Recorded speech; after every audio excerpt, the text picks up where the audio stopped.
Alright, so we're back to a single cylinder misfire now, but the truck runs really well except for the single cylinder misfire. Much different than what we started with. So we fixed the fouled spark plugs, new spark plugs now. We fixed the EGR valve. What's the last variable? So our ignition's good. We're looking at current for the fuel injectors, and these are group fired.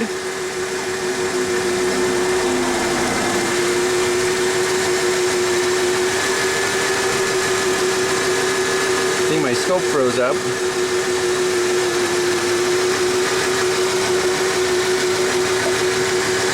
But you can see that the groups of 3 and 3 are about almost 3 amps, and they're equal. So all the injectors electrically are firing. But injector number 6, if we do a cylinder drop test on the number 6 tower, there isn't much of a drop at all. And that spark plug was fouled, if you remember. That's what we started with.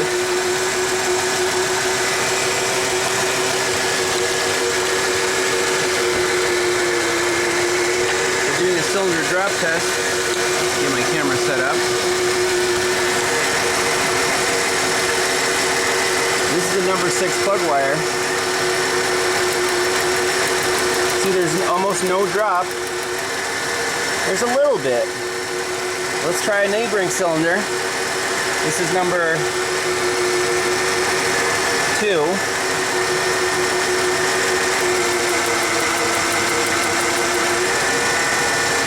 Definitely more contribution.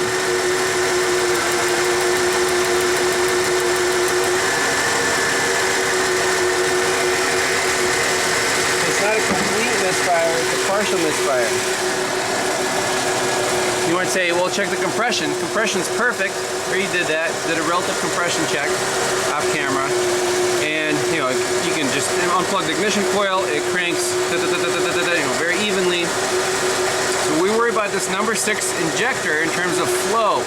How do we check flow on a group-fired system where the injectors are under the intake manifold? Well, we can kind of get to the connectors.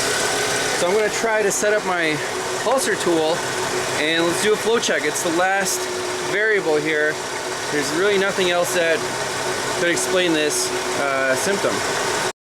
So we got the OTC pulsar tool connected to cylinder number 1, the easy one to get to, right there. And we're starting at 54. I'm going to hit the button and about 45 in a little bit. You know, prime it again, Jim. Starting at 53 to 45. Okay, so that was number 1. That's going to be our known good. Alright, using the classic reach around move, we got number 6 plugged in, starting at 54. Hit the button. Oh, bingo, Jim. That's it.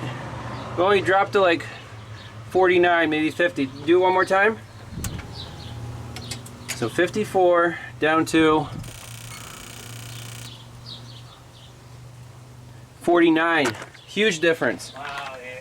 All right, we got the injector number 3 starting at 54. Hit the button. Yep, down to 45. So that one looks good. All right, we got number 2 going. Yep, starting at 54. Hit the button. About 45, 46. So that one's good. All right, number 4.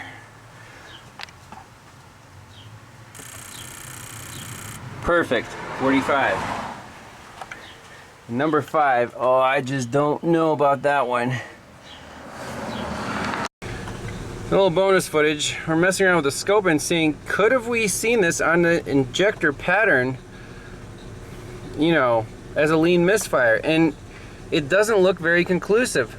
Right now we have injector 1 unplugged completely and number 6 is restricted. And I mean, number 3 is showing a high, you know, end of the spark line there. Number 1 definitely. Number 6, it doesn't look any worse than 4. So I don't know, Jim, what do you think? I don't know. Voodoo magic, huh? Yeah. But the flow test for sure confirmed the problem. So again, the more tools that you have and the more efficient you can be, but sometimes some of the tools just don't work as expected.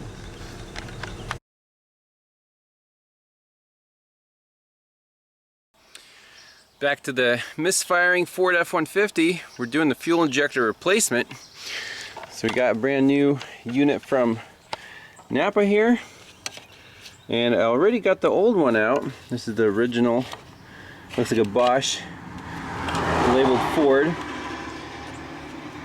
And looking at the screen, it doesn't look like there's any particulate matter in there. So, you know, why it's clogged, and just age and whatever. But nice to see that this one is hecho en los Estados Unidos. So hey, it might work. And the procedure here, by the book, it's supposed to take like 2.5 hours. Take the intake manifold off and stuff, but Ford actually gives you enough working room for the fuel rail. It's just 3 bolts, and I got the fuel rail unbolted and just pulled it back. And the injector is right on the end, so it wasn't too bad to twist it out of there. And let's get the new one in. Do the same check, do the flow check with the pulsar. See how it runs. Plug in the scanner, clear the codes, take it for a test drive. Should be good. So before installing the injector, I put some grease around the O-rings, just so it slides in nice and easy. And this is going to be the classic Eric O reach around move. Find its happy spot, hopefully.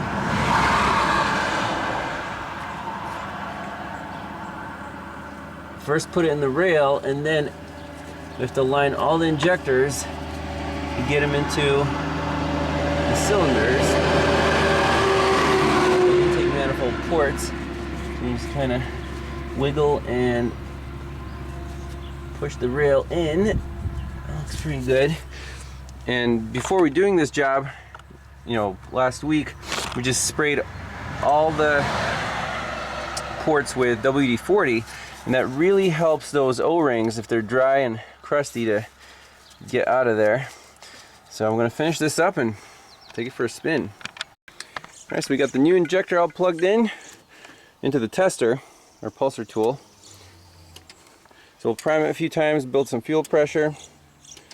Okay, 54 one more time. Okay, we're starting at 54. Let's pulse it. It's down to 48. Pulse it one more time, Jim. Prime it one more time. Yep. And pulse it again.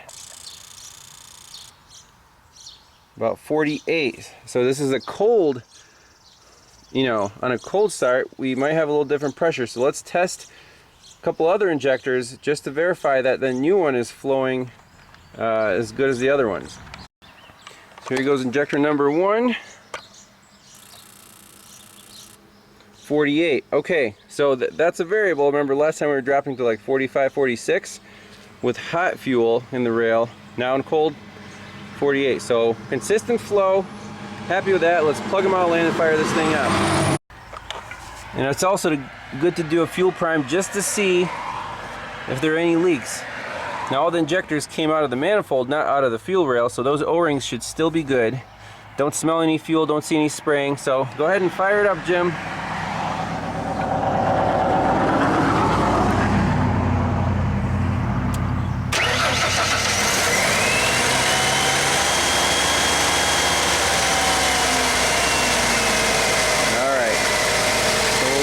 A little bit,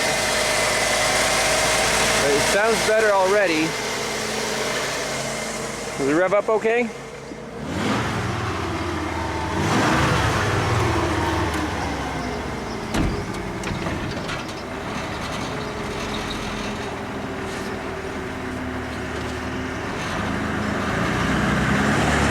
Nice, nice. Okay. Excellent. So we'll plug in the scanner just to make sure the fuel trims are good on the test drive, and this thing should be fixed. Alright, we got our data list pulled up. Codes are cleared. Fire it up, see how it warms up.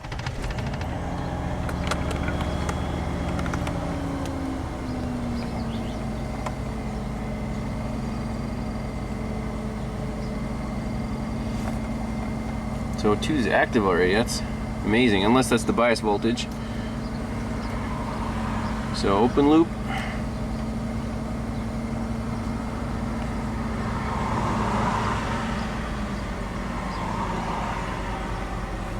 IX coming down.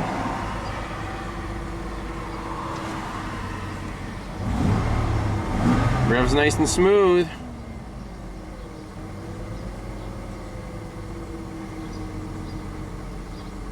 Alright, then we can just take it for a spin. Very nice power and acceleration.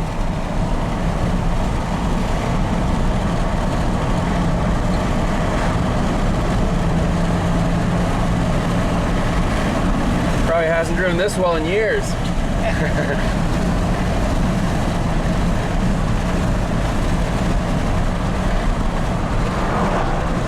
Beautiful day today.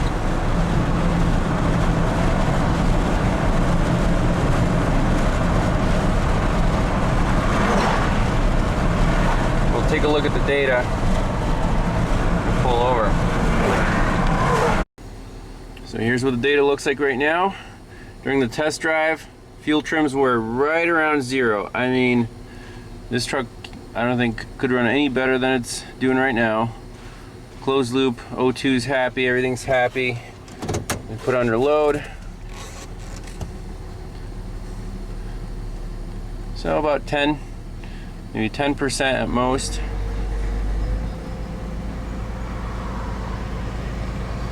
Then we can call this one fixed. What do you think, Jim? Yeah, I believe so. All right, well, call the customer and tell them the good news.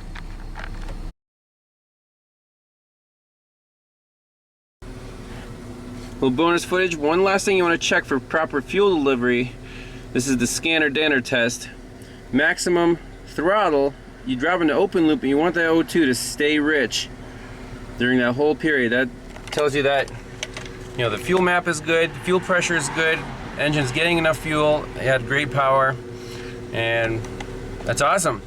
This truck will last another 20 years. They don't build them like they used to, right? 210,000 miles. This engine will go to 500,000 miles, no issues. All right, thanks a lot for watching. We'll see you in the next one. Bye-bye.